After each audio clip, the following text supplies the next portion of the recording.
Okay, hello parents, and thank you so much for tuning into this workshop by Elevate Education. My name is Adam Diprose and I'm the General Manager of Elevate.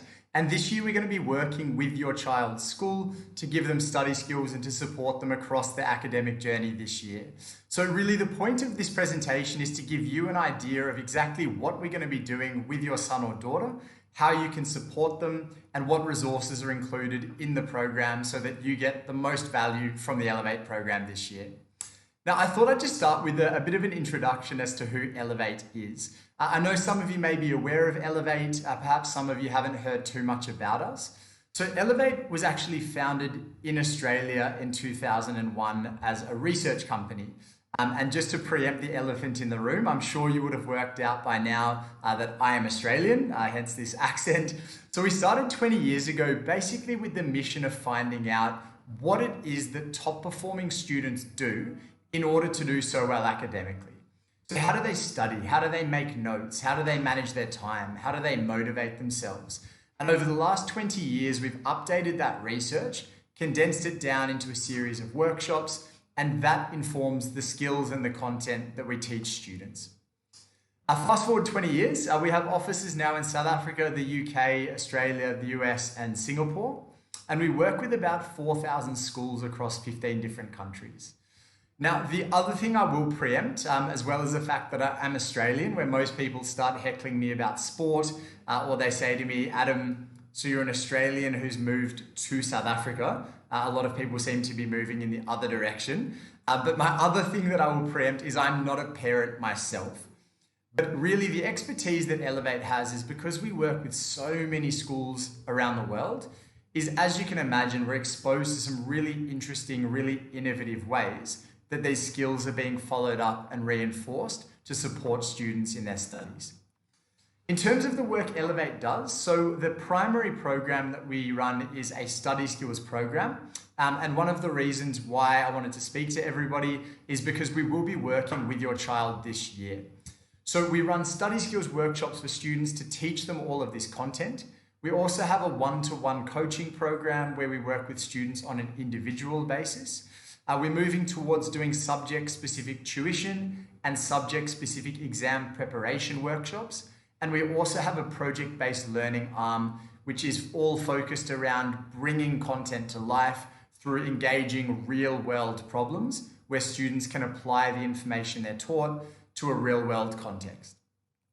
And finally, and quite interestingly in the South African context, we also do a lot of work in the tertiary space. I think often there's an assumption that because students get into university or get to varsity, they're fine, we can leave them to their own devices. But one of the big aims of Elevate is to support students by equipping them with skills to handle that step up from primary school to high school, from high school to tertiary, and obviously from tertiary into the workplace. In terms of my background, like I said, my name is Adam Diprose. I'm the General Manager of Elevate. I studied philosophy, politics and economics in Sydney and actually started working for Elevate when I was 19, so about 13 years ago now. When I finished my degree, like a lot of people, I had absolutely no idea what I was going to do with my degree. And I was very fortunate that I moved over to the UK and spent 3.5 years living over in Oxford running the Elevate office over there. And moved to South Africa about 5 years ago now, and I've loved it so much that I haven't left. Now, where I wanted to begin this workshop is, in my experience, I think most students' motivation tends to be at its absolute highest just before school starts for the year. And perhaps you found this as parents, but there's normally a correlation between buying stationery and motivation. You know, students go out, they buy their new pens and highlighters and they laminate everything and they get really pumped up and they start the year saying something like, this year is going to be different. I'm going to do more work than last year. I'm going to work with my teacher this year. I'm going to stop procrastinating. This is my year. And normally, I'm sure a lot of people are familiar with the famous Einstein quote about insanity, doing the same thing over and over again, expecting the different result. Normally though, within a few weeks, students are sitting there and they've gone straight back to the same habits that they've been using for the last few years. And they sit there and say, okay, it's too late now, but next year is definitely going to be my year. So a big part of the Elevate program, a big part of the work that we're going to be doing with your sons and daughters, with your children to support them, is all around getting into good habits and effective study habits. What I want to cover in this workshop is basically three things. I want to give you as parents an overview of the research. What do top students do differently? Then I want to go into some best practices and some different ways that you can follow up the skills and reinforce them at home with your children. And finally, we're going to have a look at some of the resources that are included in the program we're running at the school, so to make sure that you and your children get as much value as possible to follow up this information afterwards.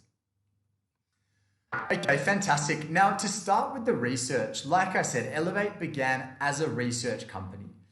And our aim was basically to find out from an empirical or a research standpoint what it is that top students do differently. I think a lot of people had assumptions or they had ideas about what top students did differently, ranging from the very serious to the more comical. They don't have any friends, they study for 24 hours a day, and they start preparing for their exams from birth.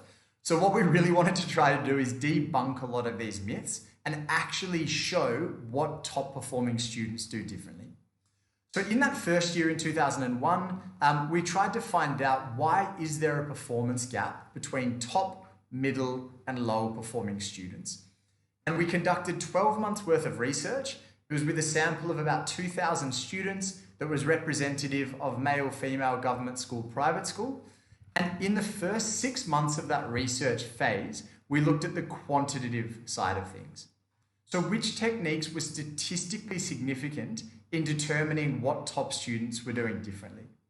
And from that initial research phase, we found out that there were 13 different areas in the way that top students were working compared to middle and lower performing students.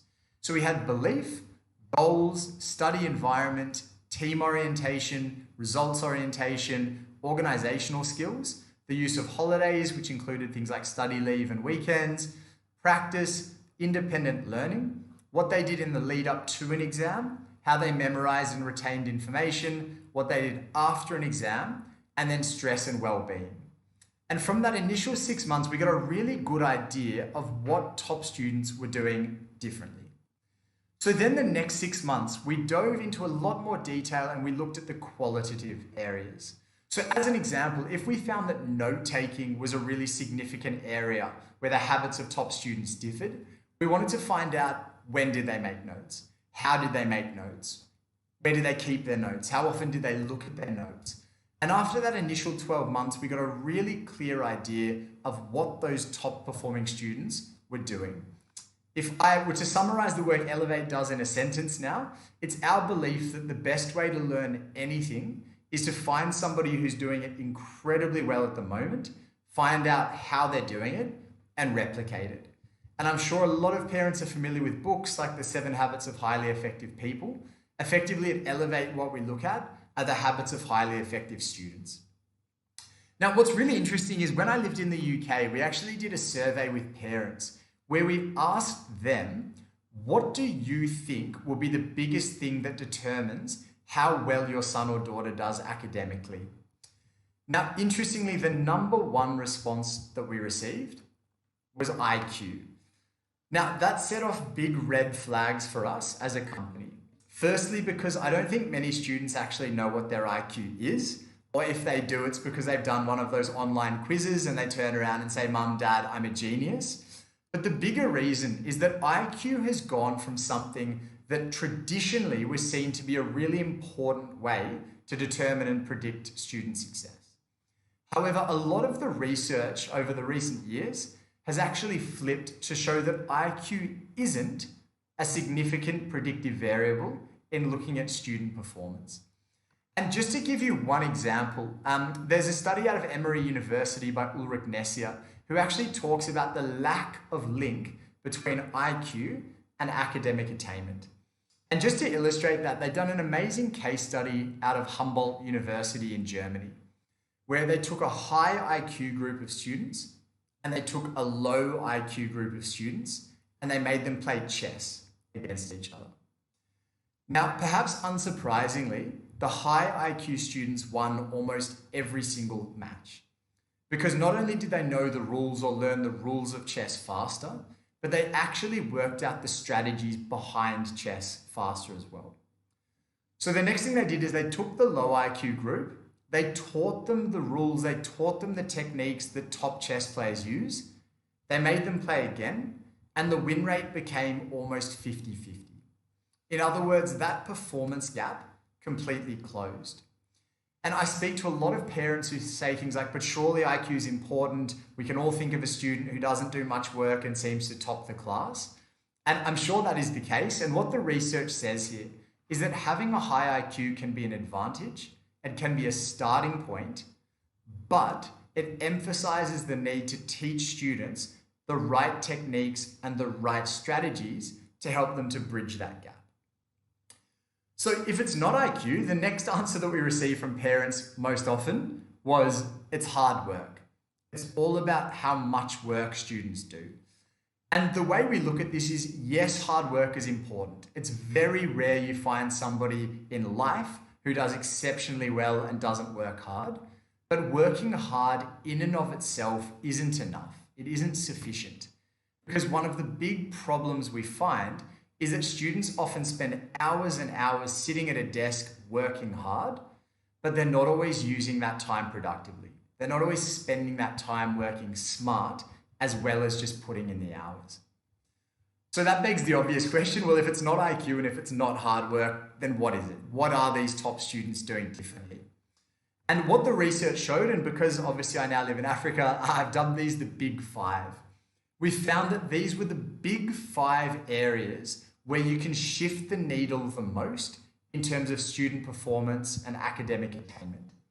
And those 5 areas were belief, goals or motivation, notes and how a student actually studied, independent work including time management and how they organize themselves, and the amount of practice that they did.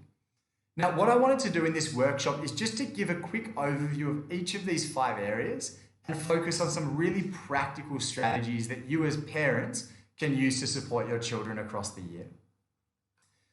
Now, one of the first problems that we find and one of the most common questions we get asked by parents is around time management, around putting off work, around organization.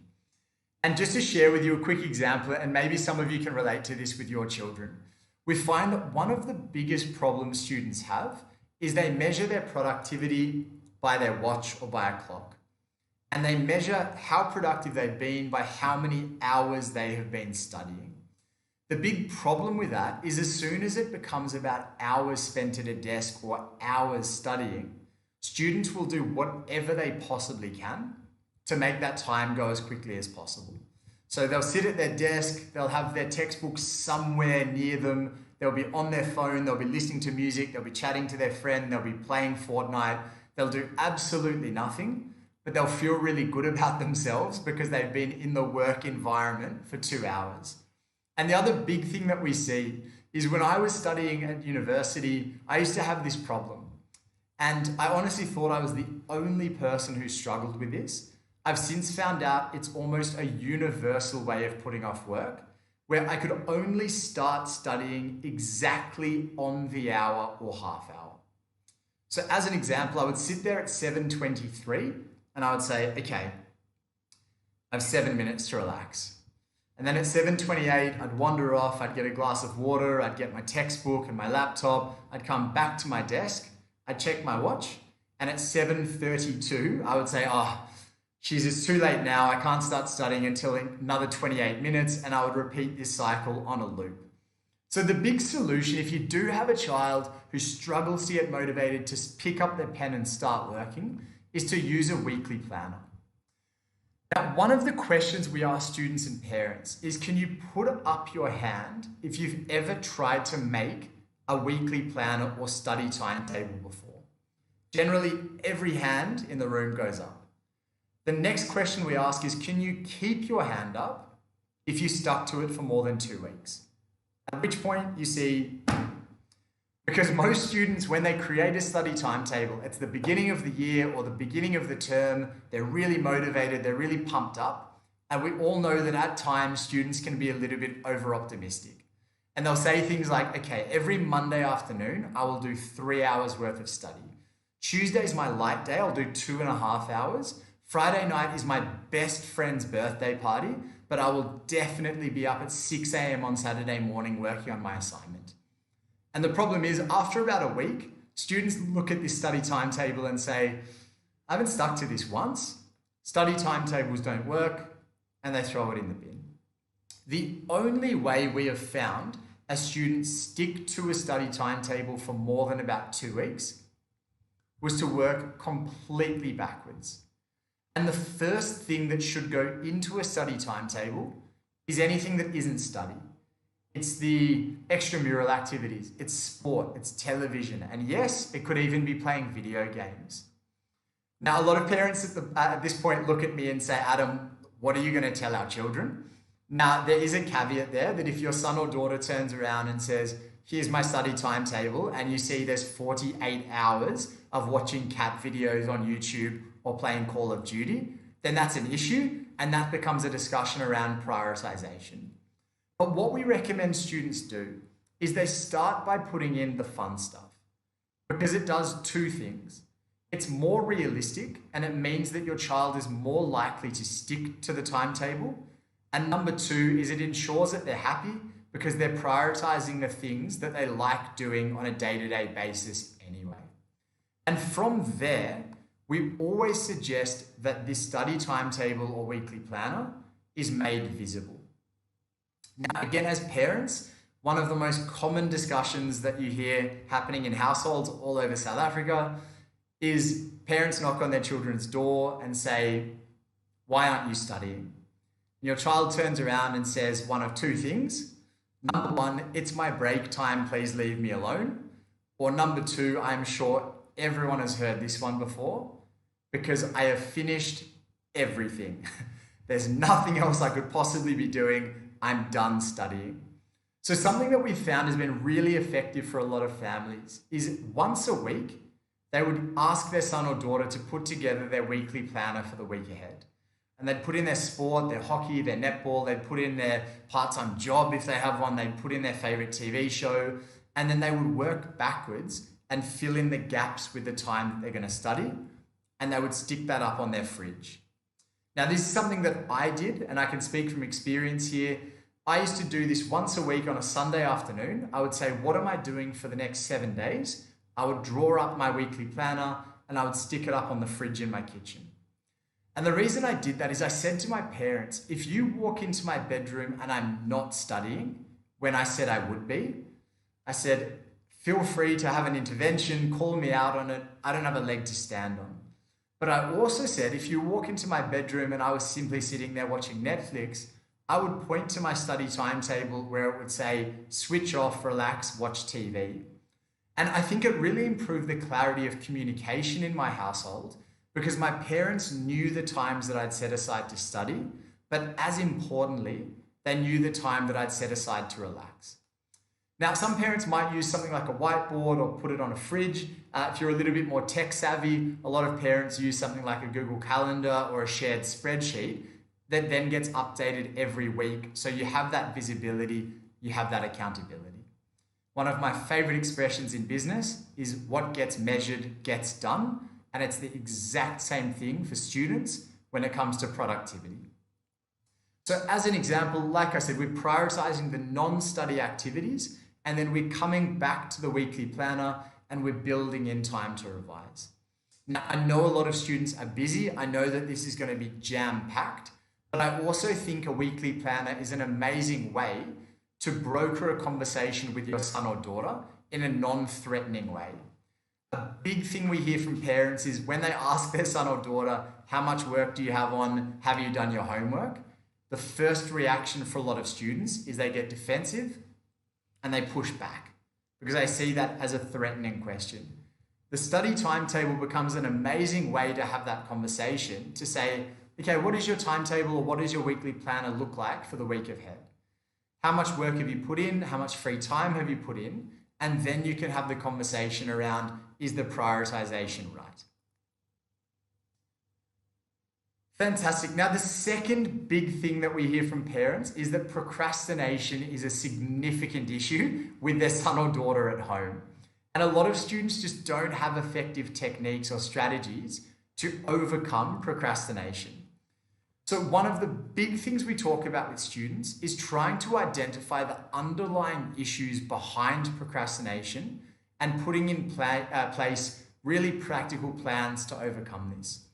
And one of the biggest things that we hear from parents increasingly is around technology and social media specifically as a distraction for their children.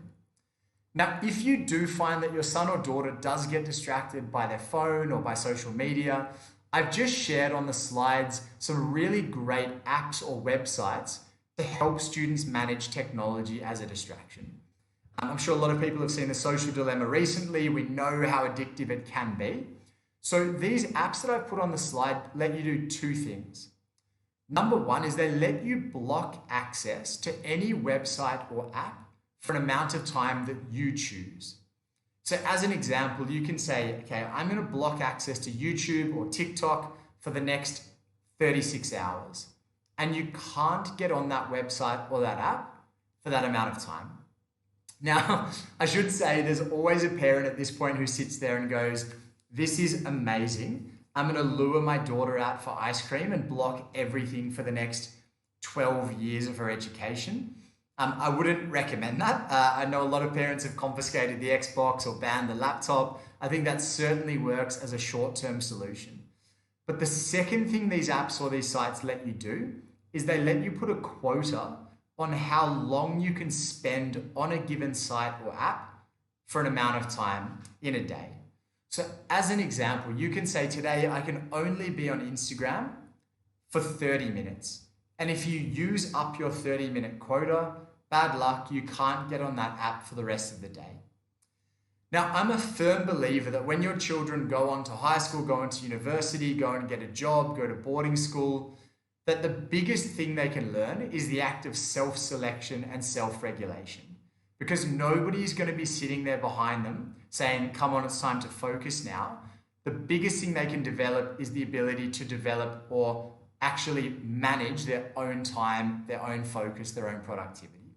So there are a few ideas there that can hopefully help you. The second thing that a lot of parents are moving towards is having some kind of designated family offline time. A big thing we hear from parents is that it's really hard to get their son or daughter to switch off when it's really hard for them to switch off themselves. So we've had a lot of parents say that, they followed the idea from The Social Dilemma. They've put phones in a box in the middle of the table, or they have family dinner and they have that period where there's no screens allowed.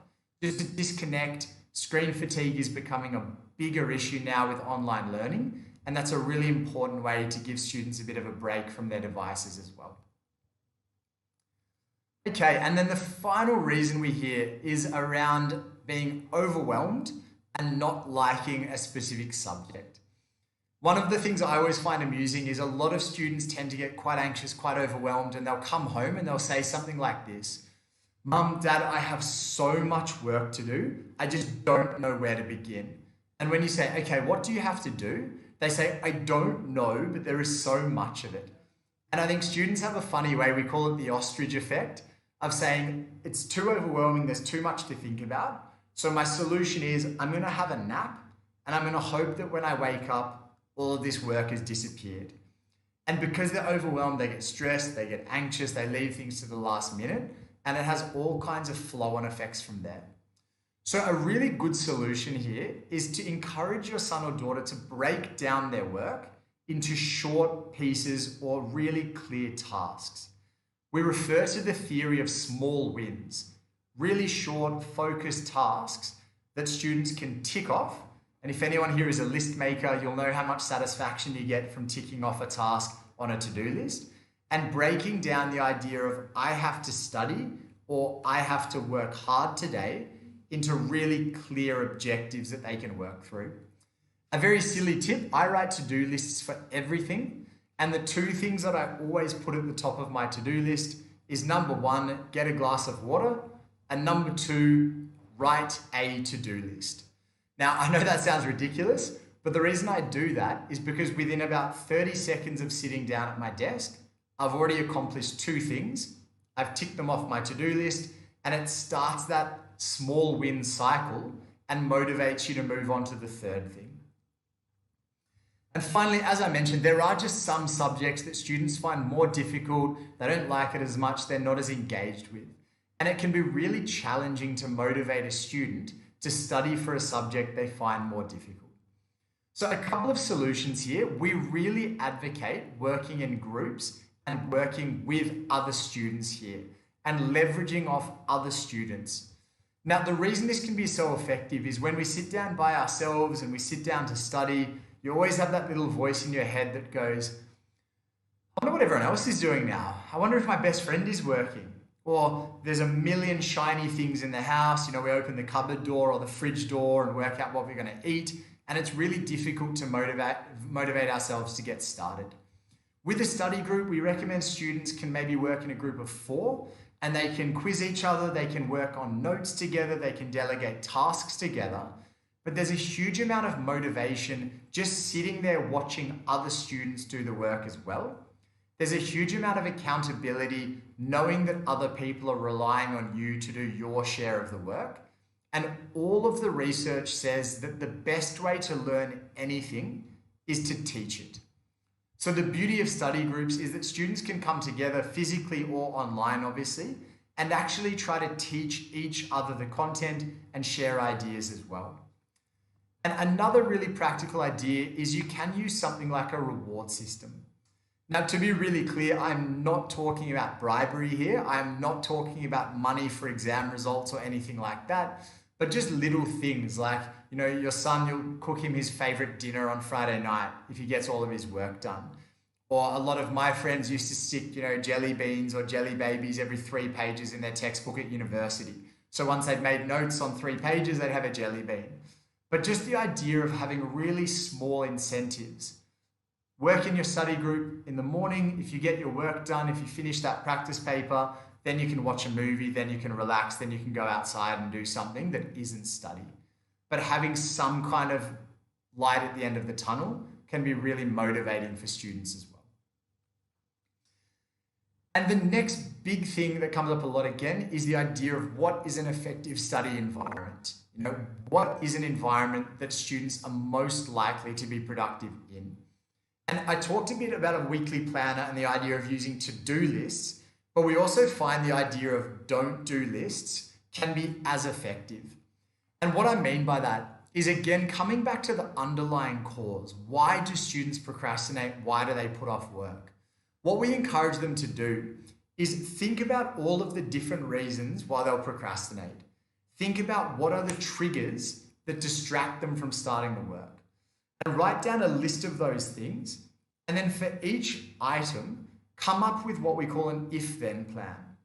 So if I find myself sitting down to study, but because I'm a perfectionist, I spend an hour and a half categorizing the books in my room and cleaning everything and making sure my highlighters are in a row and color-coded, what is a way that we could put in place a strategy to overcome that underlying problem?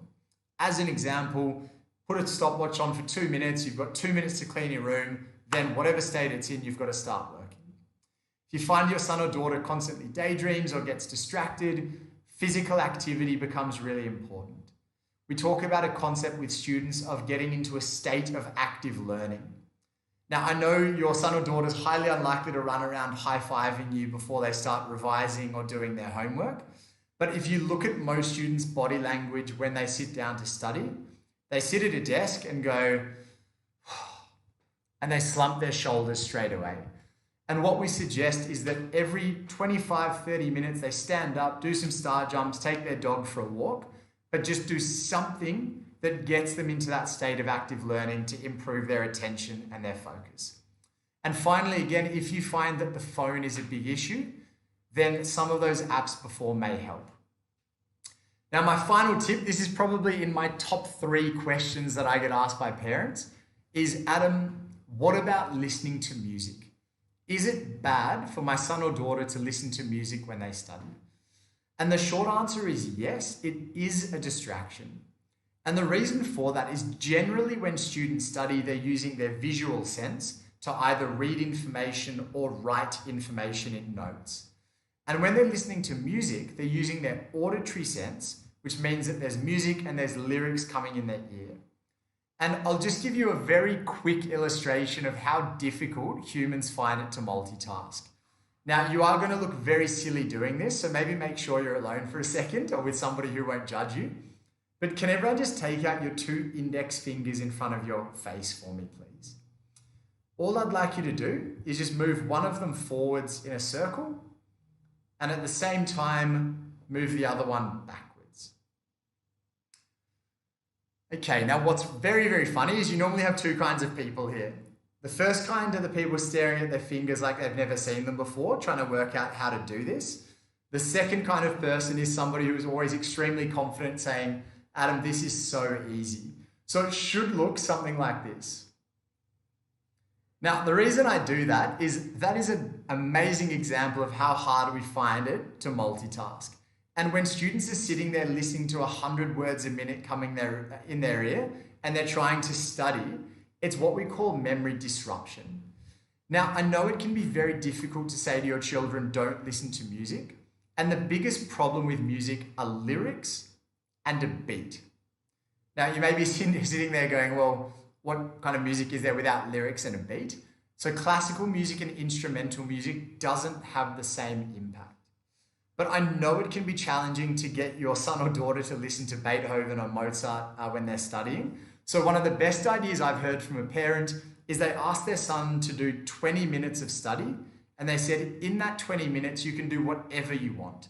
Have your phone, have the TV on, listen to music. And at the end of the 20 minutes, they quizzed him and said, I want you to explain back everything that you just learned. Then they did another 20 minutes and said, this time, no music, no distractions, no TV. And they repeated the quiz. And they said the power was when their son turned around and said, wow, I learned and I retained so much more information the second time without music and without those distractions, which again led to a conversation about, well, maybe instead of doing 2 hours of study in front of the TV or the computer, maybe do 1 hour with no distractions and make it really effective, and then have an hour and just switch off. It's a win-win.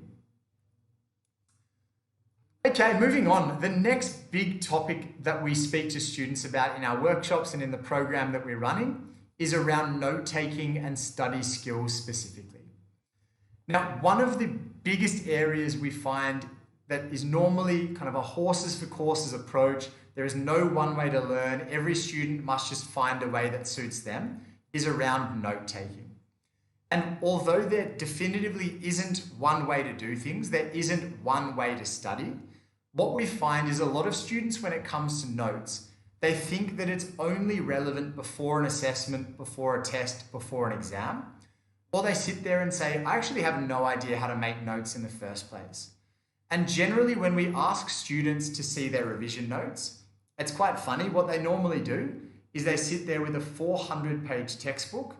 They copy everything out of the textbook except for the fun fact or did you know in the box in the corner. And then they make their summary notes, which is the exact same information copied out again, except for the words the and then they take out a highlighter and they highlight every second word on the page. And the big problem with that is the average to middle performing student, before a test, before an exam, before an assessment, they will generally spend most of their time on rote learning techniques.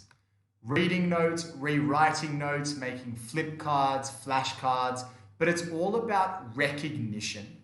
Do I know it or not? Do I remember this information?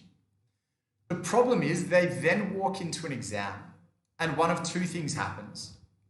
Number 1 is they get asked a curveball question and they say, I don't know this isn't fair, I wasn't taught this, and they panic. Or number 2 is they've learned all of this information, it doesn't come up in the exam, and their attitude is, I bothered learning this, it is going in there somewhere. And that's when students spend 30 minutes writing down everything they know about a topic that doesn't come remotely close to what the question is asking. Top students, on the other hand, one of the biggest differences in how they work across the term is they finish their notes as they go across the term. Then they allocate time to memorize them, and I'll touch upon that in a second. And then the number one thing that has come out of the 20 years of research that Elevate has done is statistically, top performing students do more practice papers, more practice questions, more past exam papers than anything else. Because whereas that rote learning technique is the do I know it or not recognition approach, what practice papers and practice questions fundamentally ask students to do is to apply the information and think, can I use it? Do I understand it? And to focus on what we call the recall skills as well. So what effective notes looks like. On the left, we've got the kind of lower to middle performing student. It tends to be a full page of notes, one colored pen, writing as much information down as possible. On the right-hand side, we generally have the way that top performing students structure their notes. And in our research, we found that top students write less words in their notes by about 80%.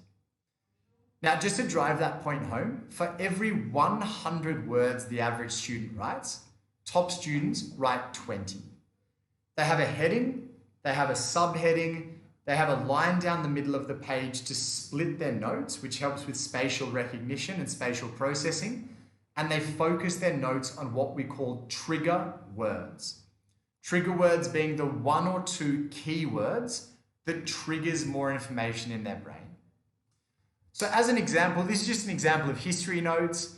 The big thing here is that we want students making revision notes as they go during the term.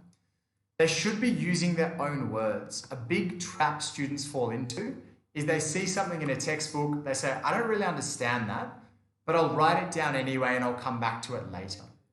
So they should be using their own words. They should be just using the key information or the key trigger words and not necessarily writing full sentences.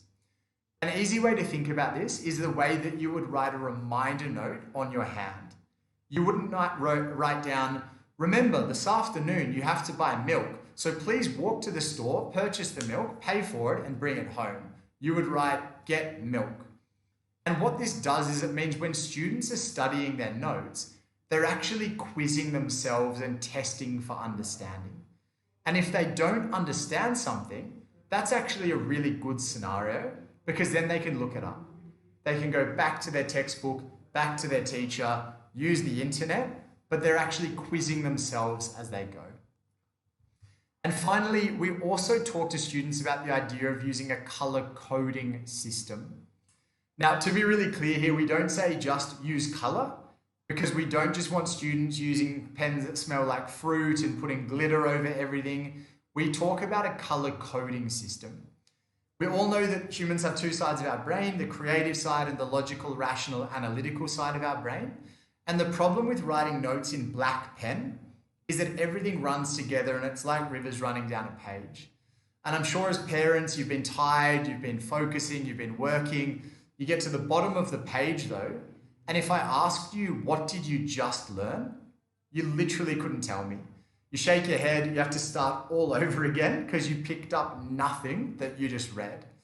So the way that you can use a color coding system as an example is that formulas and definitions might go in red, dates go in green, names of people or places go in blue. And having that coding system means that when we're having that mind blank and we're sitting there saying, what was it I learned this yesterday? Our brain actually goes, it was on the top right-hand corner of the page. I highlighted it in red, so it had to be a formula. And we actually remember where it was on the page. Then we remember what color it was in. And that actually helps to trigger what the actual information is. So a few ideas as parents. How can you help your son and daughter to make more effective notes? Again, very, very silly idea, but extremely effective. A lot of the top students that we've worked with said that they put notes on post-it notes They put their trigger words up on a post-it note and they stuck them all the way around their bedroom and in the bathroom. So every time they cleaned their teeth, they had the 10 Afrikaans vocab words that they needed to remember, or they had the essay structure that they were working on for their exam. Sounds very strange, but because it's front of mind and it's visual, it means that students can start learning this without even trying. The second thing I mentioned before, one of the best ways to learn anything is to teach.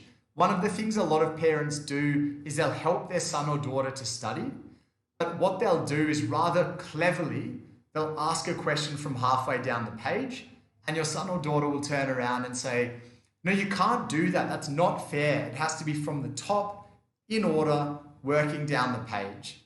And the problem with doing that is every time they get stuck and you prompt them and say, come on, it started with S, and then they remember what it was, is that isn't realistic to what a test actually does. The best way to do it is to take their notes, take their book, and say, I want you to try to explain to me or teach me everything you know about this topic. Number 3 is to be creative. So many students think of notes as one colored pen on a sheet of paper in an exam pad or a textbook. Notes should mean different things to different people.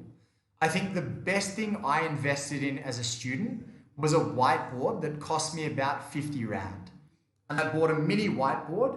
I'm quite a visual learner. So what I tried to do is I set myself the challenge of turning an entire chapter's worth of notes into one page. I used little acronyms and acrostic poems and little pictures and trigger words.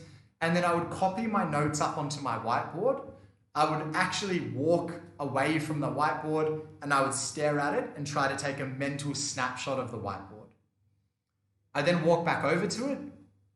I'd rub the entire thing out and I'd try to redraw it from memory. And I would do that until I had memorized all of those trigger words, all of those notes. Then when it came to a test or an exam, I'd walk into the exam room and everyone does the same thing as students. They sit there and say, okay, I need to relax, I need to think clearly, I need to breathe. And then the invigilator in that really formal voice goes, you may now start writing. And everyone says, okay, I need to relax. But the student on the left has already written half a page somehow. The student in front of you already has a hand cramp. Somebody on your right is asking for a new workbook. And most students go, I'm wasting time here, and they dive straight into their answer. They get tunnel vision, they forget things, they spend too long on certain questions. So my suggestion is always use the first 2 minutes of a test or an exam, and like you've practiced redrawing that mind map or redrawing those notes on a whiteboard, spend the first 2 minutes and scribble it down at the start of a test. It is the closest that students can possibly get to cheating without actually cheating. And from there, they've got their vocab, they've got their formulas, they've got their essay plan, and they can spend the rest of that test actually applying that information, not being worried about what if I forget it, what if I forget it. So we do run an entire workshop on memory skills and learning techniques, as well as looking at visual strategies like notes. We also look at auditory techniques, like recording yourself, reading your notes out loud and playing it back. We look at a range of kinesthetic techniques, but we also look at different mnemonics or semantic ways for students to learn information as well. Again, one of the big issues that we find with students is the information that they try to study, it's boring, it's not personalized, it's presented in one way, and they're passive recipients of that information. Again, I know it sounds very strange, but we want to encourage students to make the information personalized to them.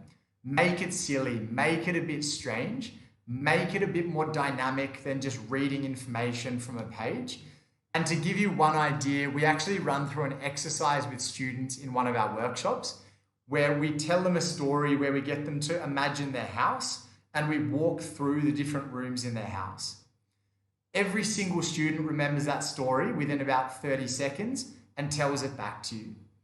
Then when we tell them that we actually just taught them the first 10 elements of the periodic table, normally their jaw drops a little bit because we taught them something that normally they would say, oh, that would take me a week to remember, and they learn it in about 2 minutes through a story.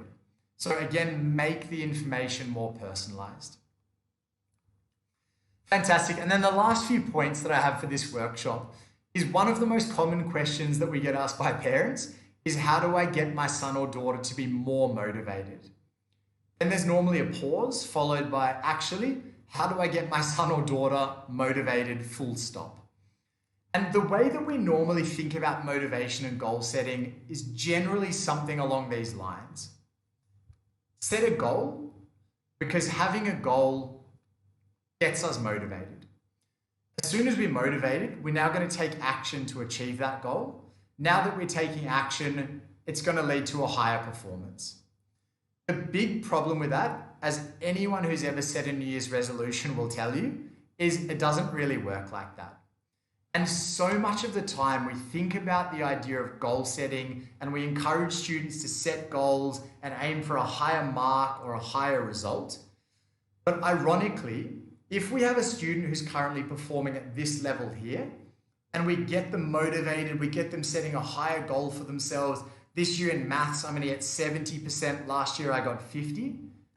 Straight away, we've created a performance gap.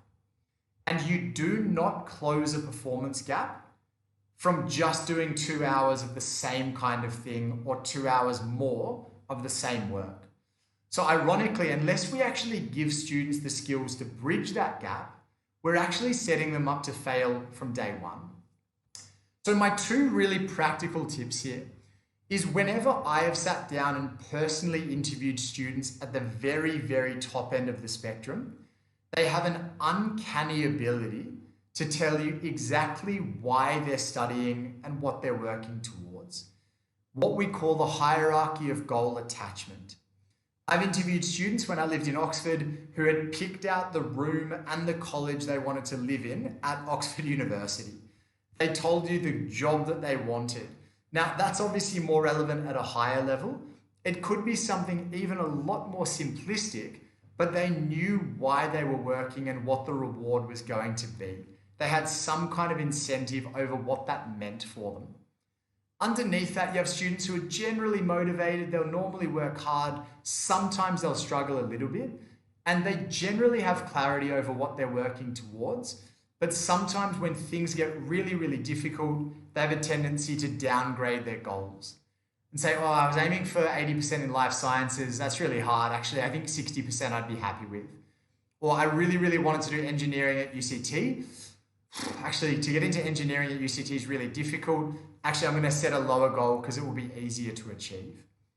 Underneath that, we have what we call our flatliners, who are the students who don't do a huge amount until a test or an exam, then have a huge step up or a massive spike in motivation, and then they do absolutely nothing until their next exam.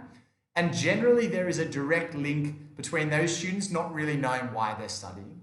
They don't really have a reason or a purpose. There's no intrinsic motivation, but there's also no extrinsic thing that they're working towards. And finally, at the bottom end, we find students who aren't motivated. Generally, they've got absolutely no goal. They're not working towards anything.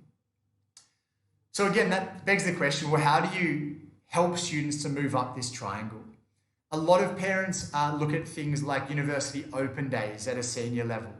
They'll actually get students to look at courses. They'll get them to look at what they want to study. They'll look at bursaries. They'll look at scholarships. They'll look at jobs or industries they're interested in and try to build some kind of emotional attachment with that goal and with what they're working towards. And the final thing, a lot of people will be familiar with Carol Dweck. The idea of growth mindset is becoming more and more popular. But one of the things that Carol Dweck talks about for parents is the idea of praising effort over and above achievement. And there's a concept we talk about called the tyranny of intelligence.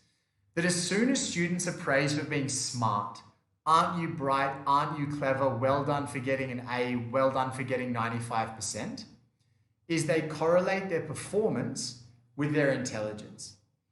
And the problem with students who do that and with parents who praise that approach is that as soon as things get difficult, there is actually minimal incentive for a student to try hard or to work towards overcoming that. Because in their head, they often think to themselves, well, actually, I'm not very good at this subject, and if I fail, then I'm going to look to be not as smart. And that's where two things tend to happen with students. Number one is self-sabotage. The old, well, I didn't study anyway, so actually I'm not expecting to do well. Or the second thing you hear a lot is students say things like this. Yeah, I'm just not really a maths person. My mum's not very good at maths. I must have just inherited it genetically from her. Or, I'm just not really like a languages person. Languages aren't really my thing.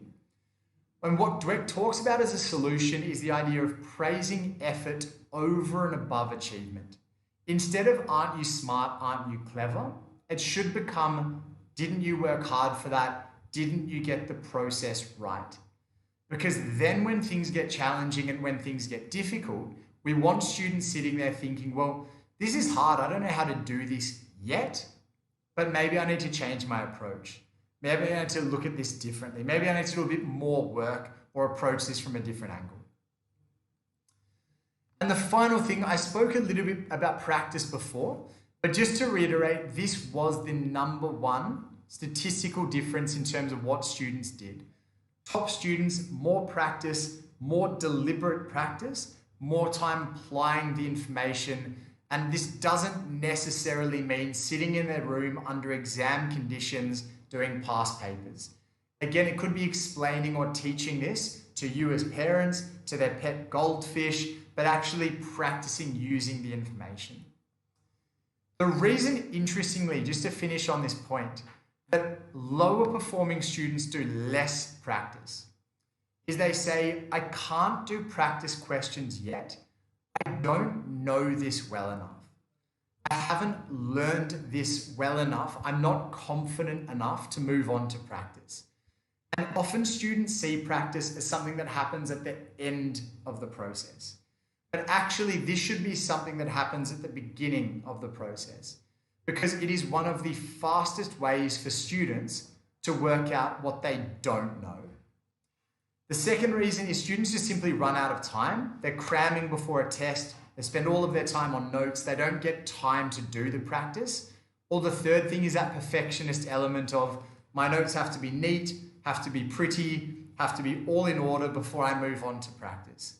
And I think the key message here is sometimes close enough is good enough, and it is more beneficial to move on to practice and come back to anything you get wrong or you don't know than it is to spend hours and hours and hours just copying out the same notes you've already made.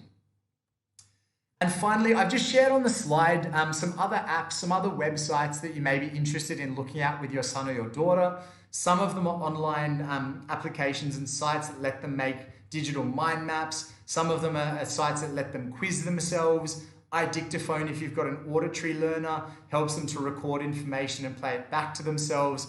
So we do look at technology not just as a distraction, but in the era of online learning as a way to enable information and enable students to develop as well. Okay, phenomenal. So just to finish off, what the program looks like that we're going to be running with your children is at most schools we run a teacher workshop. So we work with the staff on this information, the research behind the skills, and how the information can be followed up from a teaching perspective. The student workshops we're going to be running with your children, short, sharp, extremely practical, extremely active. All of our presenters are young, engaging, high-performing students themselves, and they're all focused on this research, but the practical use to make sure that your son and daughter can walk out of the room and apply this information to their studies straight away.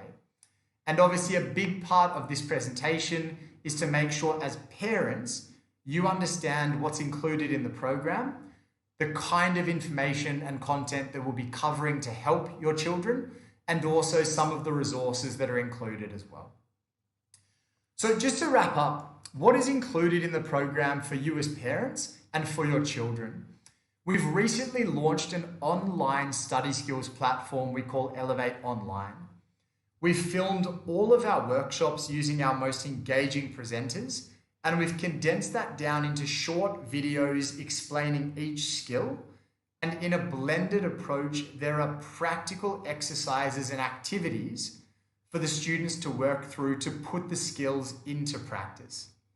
This program is available in both English and Afrikaans, As you can imagine, it is not me presenting in Afrikaans for obvious reasons, but the students can work through the online program to apply the information to their own subjects and their own studies. We also have a range of follow-up resources included in the program. Firstly, we have a student portal on our website. If you just type in Elevate Education, it'll be the first thing that comes up. And on that student portal, we have a range of video tips covering different skills. We have blog posts and frequently asked questions, but we've also developed a library of practice questions from grade 4 to grade 7 at a primary school level, and from grade 8 all the way up to matric at the high school level. The website password is Springbok. I petitioned hard to make it Wallaby, but it is Springbok in lowercase, and you can put that into the student portal so you've got premium access to all of those resources. You'll also see a link on our main website to a parent information portal that has information for you as parents. Blog posts, tips, frequently asked questions, but there's also a free parent guidebook on how you can support your children across their studies as well. We're also running a series of free parent webinars on a range of topics, from note-taking to exam preparation to technology to stress management. And that's designed again to give you skills and information to better support your children. And finally, we have an exam tip booklet, which has the best tips from our team of presenters. To give you just a sneak preview of what the website looks like, as I said, you can see at the top, there's study tips, there's exam questions, there's template books and planners, like the weekly planner I mentioned before. This is an example of the exam questions and the practice questions for grade 4 to grade 7. And then again from grade 8 all the way through to grade 12 for both IEB and NSC. They're all up there for all subjects. And then the last thing is, a lot of parents reach out to us at Elevate and say, I'm really glad that we're working with their children through the workshop program. Is there a way to get some extra support or extra assistance? We do have a one-to-one coaching program that we run outside of schools. The program is effectively study skills tuition for students. Again, we work from grade 4 up, and the program is completely individualized to the student. What they're doing well at the moment, but what we think they can improve on. And we use that program over 4, 8, or 12 weeks to cover all of this information or all of the content I've touched upon today. We do a pre and a post diagnostic, and we actually measure the impact that the program has had on study behaviors and that change in approach or change in behavior that's been generated. Okay, lovely. So what is next from here? Again, a massive thank you for taking the time to tune into this workshop. I really hope you found that interesting. I hope you found that entertaining, but more importantly, I hope that you've picked up some really practical ways that you can best support your son or your daughter across the rest of their time at school and beyond. From here, you will receive these presentation slides with all of the information. Obviously, we're going to be working with your child through our workshops across the year. I've also put up our website link. It's just elevateeducation.com, and from there you can access the student portal and the parent portal. And finally, if you would like to get in touch with me directly, my email address is nice and simple. It's just adam@elevateeducation.com. So again, thank you so much for tuning in. All the best for the rest of the year. We really look forward to working with your son or your daughter or both, and all the best for the rest of your time at school too. Thank you so much.